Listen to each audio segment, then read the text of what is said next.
on, come here. Woo! Don't you ever not tell me things I want to know!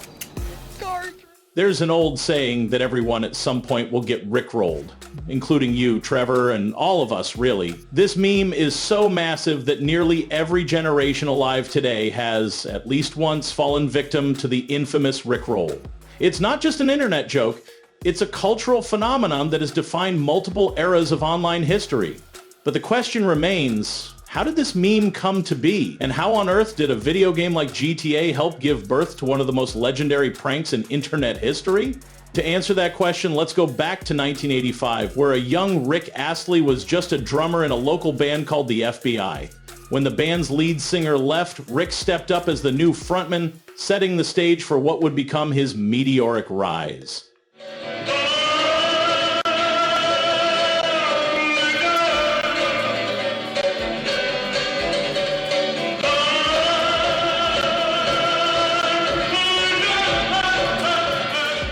His unique voice eventually caught the attention of Pete Waterman, the owner of Pete Waterman Limited, a major record studio. But instead of jumping straight into the studio, Rick was given an unusual role. He became the T-Boy. The reasoning? Rick was incredibly shy at that time, and the studio wanted him to build his confidence while also getting familiar with the recording process at the studio. Initially, the plan was to introduce Rick Astley to the world through song covers, but Waterman saw something special in him. He believed Rick's unique voice deserved an original song, so after a series of brainstorming sessions, Rick opened up to Waterman about his deep love for his girlfriend at the time. Inspired by this, the studio crafted a song that would unknowingly change internet history, Never Gonna Give You Up. On New Year's Day of 1987, Rick stepped into the studio to record his first ever single. No one had any clue that this track would go on to become one of the most iconic songs of all time. Not even Rick himself. He was simply focused on delivering the best performance he could. The song exploded. It climbed to #1 on the charts in 17 countries, from Australia to the UK, the US, Belgium, Canada, and even places like Zimbabwe and South Africa. It was an undeniable hit.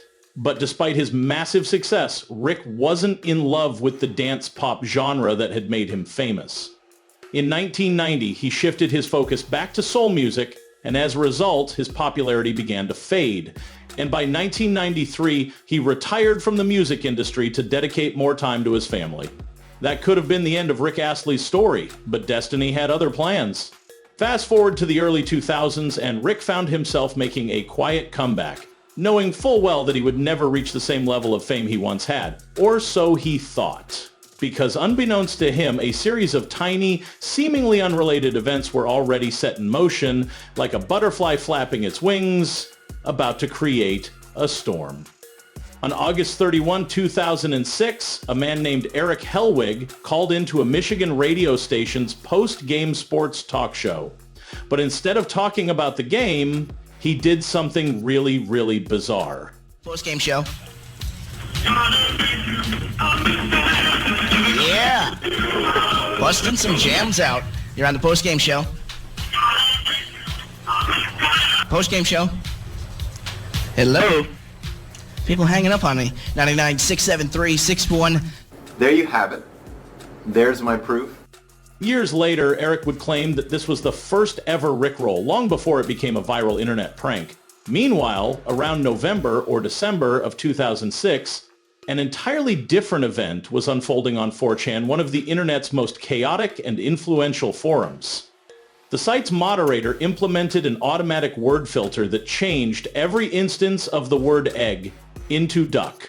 This led to the birth of a prank where users began linking to an image of a duck with wheels, tricking others into clicking on it. This joke became known as duck rolling. At first, duck rolling was just an inside joke on 4chan. But then came Sean Cotter, a U.S. Air Force serviceman stationed in South Korea. In early 2007, while searching for 80s music, he stumbled upon Never Gonna Give You Up. At the same time, Rockstar Games was preparing to release the highly anticipated trailer for Grand Theft Auto 4. Back then, Rockstar wasn't using YouTube for trailers, so they hosted it on their own website. But when the day of the trailer drop arrived, Rockstar's site couldn't handle the overwhelming traffic, and eventually it crashed. That's when Sean Cotter had a mischievous idea. He downloaded the Never Gonna Give You Up music video, uploaded it to YouTube, and disguised the link as the highly anticipated GTA 4 trailer. The result? Thousands of eager fans, desperate to see the first glimpse of the new GTA game, clicked the link, only to be greeted by Rick Astley's smooth vocals. And thus, Rickrolling was born. People were obviously furious. They had come for GTA 4 and instead they got Rick Astley, but over time, anger turned into laughter. Soon enough, everyone was in on the joke, and Rickrolling took on a life of its own. Cotter himself estimated that in the first day, over 20,000 people clicked his video. Within a week, the number had soared to 250,000 views. And today, the original Rickroll video has amassed over 95 million views. Rickrolling went from being an inside joke on 4chan to a full-blown global phenomenon. 5 days after the meme took off, even Family Guy aired an episode referencing it. Here's a song by a gay guy.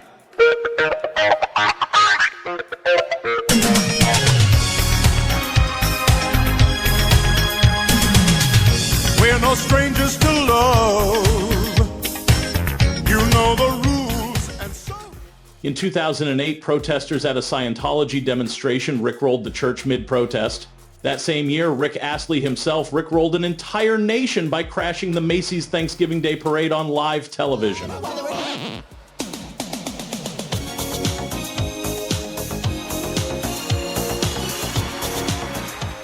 But perhaps the most legendary Rickroll of all happened on April 1st, 2008, when YouTube itself decided to prank its users by redirecting every single featured video on its homepage to the Never Gonna Give You Up music video.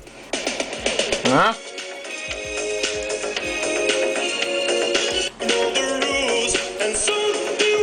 So do I. This was peak internet, a time when content wasn't controlled by AI, when Twitter wasn't overrun by political bots, when memes felt organic, and when Rockstar Games still deeply cared about its community. And yes, even Rockstar acknowledged Rickrolling's connection to GTA 4 in an official article after Fox News credited the game with inadvertently fueling the meme's rise. For me, Rickrolling is the perfect example of the butterfly effect, the idea that a small action can create massive, unintended consequences. Think about it. If the FBI band's lead singer had never quit, Rick Astley might never have become a vocalist. If he had gone through a breakup instead of being madly in love, he might have recorded a heartbreak song instead of Never Gonna Give You Up. If 4chan's founder hadn't changed egg to duck, duckrolling might never have existed. If Rockstar had simply upgraded their servers in time for the GTA 4 trailer, Sean Cotter might never have created the first Rickroll.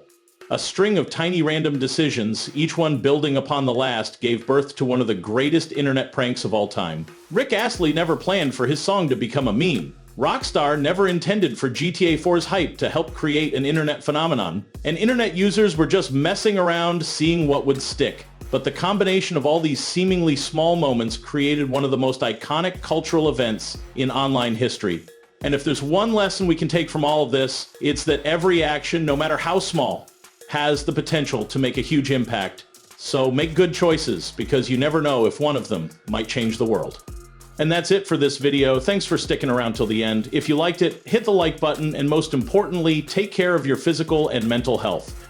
Bye-bye, and have a nice day.